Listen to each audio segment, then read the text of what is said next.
60 Minutes Australia, which for some odd reason, 60 Minutes Australia just, they're trying to do the propaganda, but they just keep shitting the bed. I played a clip from them like last week where they had the IDF soldiers who were anti-Netanyahu. So that's why I had them on, is because they're criticizing Netanyahu. But within it, they're saying that their goal is to fire missiles into buildings with children. 60 Minutes Australia just is not so good at their propaganda. They're trying really hard. I feel for them. They want to. They're trying. But okay, so this is them talking about what the U.S. is funding right now with all, some say we're up to $160 billion that's been shipped over to Ukraine. A lot of that is weapons and arms, cluster bombs, which are banned in 100 countries, etc. But this segment, this is a short clip of it, is trying to say, don't worry if you're upset that we're only sending weapons over there. We're also, and Australia's because we basically own Australia. They are perfectly happy being a vassal state to the U.S. So they're like, we are also funding a lot of other things in Ukraine. And see if this makes you happy to have sent billions of taxpayer dollars over there. American taxpayers are financing more than just weapons. We discovered the US government's buying seeds and fertilizer for Ukrainian farmers and covering the salaries of Ukraine's first responders, all 57,000 of them. That includes the team that trains this rescue dog named Joy. I gotta stop there for a second.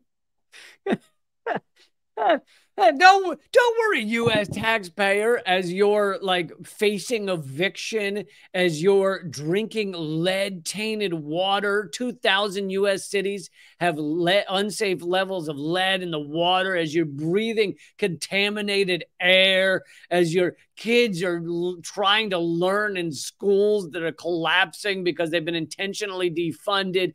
As all of that's going on in your life, don't worry. You're helping pay for this dog. You paid for this dog in Ukraine. You paid for the salaries of 57,000 employees in Ukraine. It's like the idea that people would be celebrating, yay! Now, for those who are propagandized enough and believe that this proxy war in Ukraine is just wonderful and it's awesome and all that stuff, if they're propagandized enough, they might celebrate this if their lives are going fine. But most Americans' lives are not going fine. Most Americans, 64% of Americans live paycheck to paycheck. They don't know where their next month's food is going to come from. And here we are celebrating. Don't worry, Americans. You're paying for this dog. You're paying for just random firefighters in Ukraine. Because we love a good proxy war. And for those who think this is a good idea, and you're like, well, the firefighters are helping the peoples in the Ukraine, and I like helping people, so I will send my money to that. If you like humans, for one thing, you should want this war to be over right now. You should not want it to keep going forever. But beyond that, there are so many struggling people around this world who need help. Why are we only sending money to Ukraine? Even if you want to believe the propaganda about what this war is in Ukraine, why are we only helping Ukrainians while you have just millions around the world suffering in horrific ways, many of them in countries that we've destroyed economically, intentionally. So there's that. You have 94% of Syrians live under the poverty line. 94% of Syrians aren't sure where they're going to get the gas to cook their next meal. Do you want to help them? No. I only want to fund this dog. If I can just fund this dog, then I think we've really done our part. We've played our role. To comb through the wreckage of Russian strikes looking for survivors. And the US also funds the divers, who we saw clearing unexploded ammunition from the country's rivers. Unexploded ammunition from the country's rivers. You know what types of unexploded ammunition is there? Well, one of the big ones is fucking cluster bombs, which should not be used at all, are banned by 100 countries, and the U.S. is sending them to fucking Nazis to do with as they see fit. Like, and if Russia's using cluster bombs, I don't. There's debate back and forth as to whether they are, but either way, I'm opposed to that too. But here's the thing: this war wouldn't be going on at all if it weren't for a lot of U.S. actions. And we just have recently, thank you, head of NATO. We just had recently the head of NATO admitted that this war is because of NATO expansion.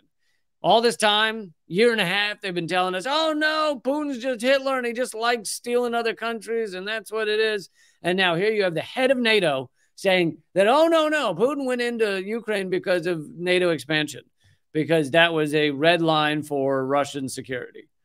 So thank you for admitting that, NATO. Didn't think you would, but we appreciate it. To make them safe again for swimming and fishing. Russia's invasion shrank Ukraine's economy by about a third. We were surprised to find that to keep it afloat, yeah, just Russia's invasion shrank the economy by a third. Nothing to do with the United States, nothing to do with the 2014 Maidan coup, nothing to do with the U.S.-backed politicians we put in there, nothing to do with the fact that Zelensky got into office by saying he was going to create peace and avoid war, and then he went headlong into war. Nothing to do with the fact that when the peace plan was actually in front of them in April, right after the invasion began, the U.S. and Britain went running to Ukraine to make sure peace wouldn't happen, to make sure no peace deals would be signed. None of that influenced Ukraine economy, just Russia.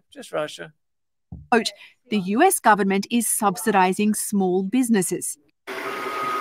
Yeah, subsidizing small businesses. And they showed, for those of you listening to the podcast, which if anyone prefers podcasts or you want to grab this while on your drive sometime, it's called The Lee Camp Show on Spotify. It's also called Moment of Clarity on other platforms.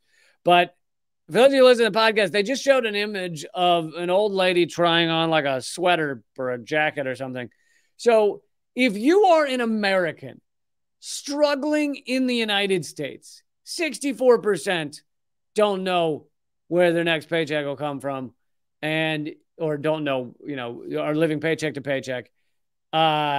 Many of them starving. Many of them don't have health care. Just if they get sick or something, they stay home. They don't go see a doctor because they know that could be just crushing to them. Many of them just die. That's one of the reasons that COVID was more devastating for the United States than other countries is many people who get sick, they just stay home and some of them die because they don't want to fucking go to a doctor. They know the emergency room costs thousands of dollars. You gotta be out of your mind. So while all this is going on, we're funding small businesses in Ukraine. The United States is sending money to prop up a store that sells sweaters to old ladies. That's right, Americans. For those of you wondering how you're going to get clean water for your kid to drink, just know that you helped that old lady buy a sweater. You helped an old lady in Ukraine get a sweater that she didn't need a sweater. She wasn't like desperately cold or something. She had plenty of sweaters. She just wanted a new one. She wanted a new, slightly nicer sweater, and you helped that happen. So that's really great of you.